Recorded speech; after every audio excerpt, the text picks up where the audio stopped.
ತಮಿಳುನಾಡಿಗೆ ಕಾವೇರಿ ನೀರನ್ನು ಹರಿಸಬೇಡಿ ಅಂತ ಮಂಡ್ಯದ ರೈತರು, ಕನ್ನಡ ಪರ ಸಂಘಟನೆಗಳ ಹೋರಾಟಗಾರರು ಮಾತ್ರವಲ್ಲ, ಬೆಂಗಳೂರಿನ ಜನರು ಬೇಡಿಕೋತಾ ಇದ್ದಾರೆ.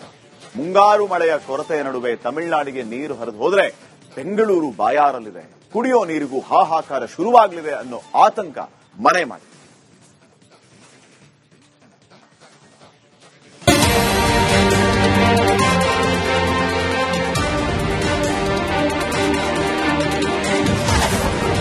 ಕಾವೇರಿ ನೀರಿಲ್ಲದೆ ಬಾಯಾರಲಿದ್ಯಾ ಬೆಂಗಳೂರು?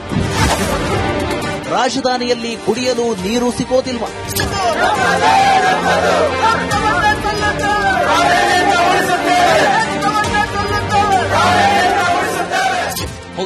ತಮಿಳುನಾಡಿಗೆ ನಿತ್ಯ 4.5 ಟಿಎಂಸಿ ನೀರು ಹರಿಯಬೇಕೆಂಬ ಸಿಡಬ್ಲ್ಯೂಆರ್ಸಿಯ ಶಿಫಾರಸು ಹೊರಬೀಳುತ್ತಿದ್ದಂತೆ ಬೆಂಗಳೂರಿನ ಜನರಲ್ಲಿ ಹೊಸ ಆತಂಕ ಮನೆ ಮಾಡಿದೆ. ಅದಾಗಲೇ ಮಳೆ ಕೊರತೆಯಿಂದ ಕಾವೇರಿ ನೀರು ಪೂರೈಕೆ ವಿಳಂಬವಾಗ್ತಿದೆ. ಇನ್ನೇನಾದ್ರೂ ಕಾವೇರಿ ನೀರು ತಮಿಳುನಾಡಿಗೆ ಹರಿದು ಹೋದ್ರೆ ಬೆಂಗಳೂರು ಮತ್ತಷ್ಟು ಬಾಯಾರಲಿದೆ ಅನ್ನೋ ಆತಂಕ ಮನೆ ಮಾಡಿದೆ. ಬಾಯಾರಲಿದೆಯಾ ಬೆಂಗಳೂರು? ಬೆಂಗಳೂರಿಗೆ ಕುಡಿಯಲು ನಿತ್ಯ 2900 ಎಂಎಲ್ಡಿ ನೀರು ಬೇಕಿದೆ. ಆದರೆ ತಿಂಗಳಿಗೆ 2.45 ಟಿಎಂಸಿ ನೀರು ಬೇಕೇ ಬೇಕು. ಸದ್ಯ ದಿನಕ್ಕೆ ಸುಮಾರು 1850 ಎಂಎಲ್ಡಿ ಕಾವೇರಿ ನೀರು ಬರ್ತಿದ್ದು 9.56 ಟಿಎಂಸಿ ನೀರು ಕಾಯ್ದಿರಿಸಲು ಜಲಮಂಡಳಿ ಕಾವೇರಿ ನಿಗಮಕ್ಕೆ ಮನವಿ ಮಾಡಿಕೊಂಡಿದೆ. ಜನಸಂಖ್ಯೆ ಮತ್ತು ನಗರದ ವಿಸ್ತರಣೆಯಿಂದ ನೀರಿನ ಬೇಡಿಕೆ ಹೆಚ್ಚುತ್ತಿದೆ. ಈಗಿರೋ ವ್ಯವಸ್ಥೆಯಲ್ಲಿ ಬೈ ಅಂಡ್ ಲಾರ್ಜ್ ಓಕೆ ತರ ಅನ್ಸುತ್ತೆ, ಬಟ್ ಆದ್ರೂ ಕೂಡ ನಾವೆಲ್ಲರೂ ಕೂಡ ಜಾಗರೂಕರಾಗಿರೋದು ಒಳ್ಳೇದು.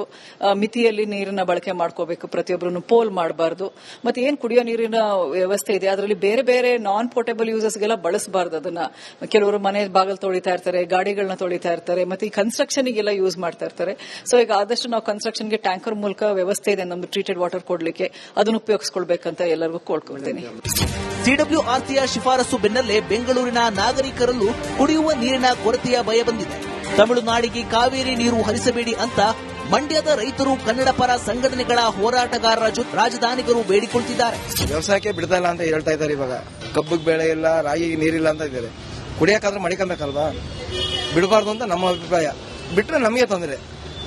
ಏನಾಗುತ್ತೆ, ನಮ್ ನೀರಿಲ್ಲ, 2 ತಿಂಗಳು ಬರುತ್ತಂತ ಬಿಟ್ರೆ, ಬಿಡದಲ್ಲೇ 10 ತಿಂಗಳು ಬರುತ್ತೆ. ಈಗ ಮಳೆ 2 ತಿಂಗಳು ಆಗೋಗಿದೆ, ಬರ್ತಾ ಇಲ್ಲ ಮಳೆ. ನಮ್ಗೆ ಮೇನ್ ಬೇಕಾಗಿರೋದು ಕುಡಿಯೋ ನೀರಿಗೆ. ಈಗ ಮಳೆ ಊದಿಲ್ಲ ಅಂದ್ರೆ ಬೆಂಗಳೂರು ಜನಕ್ಕೆ ಕುಡಿಯಕ್ಕೆ ನೀರೇ ಇಲ್ಲ. ಈಗಾಗಲೇ 80% ನೀರಿರೋದಲ್ಲಿ ಇನ್ನೊಂದು ತಿಂಗಳು 2 ತಿಂಗಳು ಬರೋದು ಅಷ್ಟೇ. ಏನೋ ತಮಿಳುನಾಡು ಬಿಟ್ರೆ 1 ತಿಂಗಳು ನೀರು ಬರಲ್ಲ.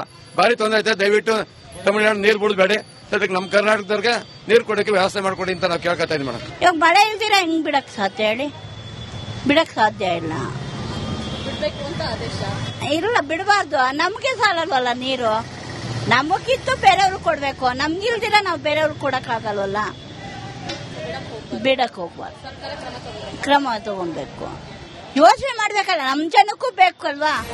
ಇನ್ನು ಜನರು ಮಾತ್ರವಲ್ಲ, ಬೆಂಗಳೂರಿನ ಜನಪ್ರತಿನಿಧಿಗಳು ಸಹ ಸಿಡಬ್ಲ್ಯೂಆರ್ಸಿಯ ಶಿಫಾರಸಿಗೆ ಸಿಡಿದೆದ್ದಿದ್ದಾರೆ. ರಾಜ್ಯ ಸರ್ಕಾರ ಸಿಡಬ್ಲ್ಯೂಎಂಎ ಮುಂದೆ ಸಮರ್ಥವಾಗಿ ವಾದ ಮಾಡಬೇಕು. ಬೆಂಗಳೂರು ಸೇರಿದಂತೆ ಕಾವೇರಿ ಜಲಾನಯನ ಪ್ರದೇಶದಲ್ಲಿ ಕುಡಿಯಲಾದರೂ ನೀರು ಉಳಿಸಿಕೊಳ್ಳಬೇಕಿದೆ ಅನ್ನೋ ಆಗ್ರಹ ಮುಂದಿಟ್ಟಿದ್ದಾರೆ. ಕುಡಿಯೋ ನೀರು ಬೆಂಗಳೂರು ಅಂತಲ್ಲ, ಇಡೀ ಹಳೆ ಮೈಸೂರು ಭಾಗದಲ್ಲಿ ಎಲ್ಲರಿಗೂ ಕೂಡ ಕುಡಿಯೋ ನೀರು ಸಮಸ್ಯೆ ಆಗ್ತೈತೆ. ಮತ್ತೆ ಇದಕ್ಕೆ ಕಾರಣ ಯಾರು? ಹೊಸ ಮುಖ್ಯಮಂತ್ರಿ ಬಂದಿದ್ದಾರೆ, ಏನೋ ಟ್ರಬಲ್ ಶೂಟರು ಆತ ಅಂತ ಏನು ಮಾಧ್ಯಮದಲ್ಲಿ ಹೇಳ್ತಾ ಇದ್ದಿದ್ದೆ ಟ್ರಬಲ್ ಶೂಟರ್ ಅಂತ. ಇಲ್ಲಿ ಯಾವ ಶೂಟರ್ ಆದರು? ಫೇಲ್ಯೂರ್ ಶೂಟರ್ ಆದರು. ಇದರಿಂದ ಜನರ ಹಿತಾಸಕ್ತಿ ನೋಡ್ಬೇಕಾಯ್ತೆ ಹೊರತು ಇವರು ಕಾಂಗ್ರೆಸ್ಸಿನ ಹಿತಾಸಕ್ತಿ ನೋಡ್ತಾ ಇದ್ದಾರೆ, ಜನರ ಹಿತಾಸಕ್ತಿ ನೋಡ್ತಾ ಇದ್ದಾರೆ. ಮಳೆ ಇಲ್ಲದೆ ಅನ್ನದಾತರು ಬೆಳೆ ಕಳೆದುಕೊಂಡು ಕಂಗಾಲಾಗಿದ್ರು. ಇದೀಗ ಸಿಡಬ್ಲ್ಯೂಆರ್ಸಿಯ ಶಿಫಾರಸು ಕಾವೇರಿ ಜಲಾನಯನ ಪ್ರದೇಶದ ಕುಡಿಯುವ ನೀರಿಗೂ ಕಂಟಕವಾಗಿದೆ. ರಾಜ್ಯ ಸರ್ಕಾರ ಸಿಡಬ್ಲ್ಯೂಎಂಎ ಮುಂದೆ ಪ್ರಬಲ ವಾದ ಮಂಡಿಸಿ ಕಣ್ತೆರೆಸುವ ಕೆಲಸ ಮಾಡದಿದ್ರೆ ಕಾವೇರಿ ಕೊಳ್ಳ ಕುದಿಯುವುದರ ಜೊತೆಗೆ ಬೆಂಗಳೂರು ಬಾಯಾರಲಿದೆ.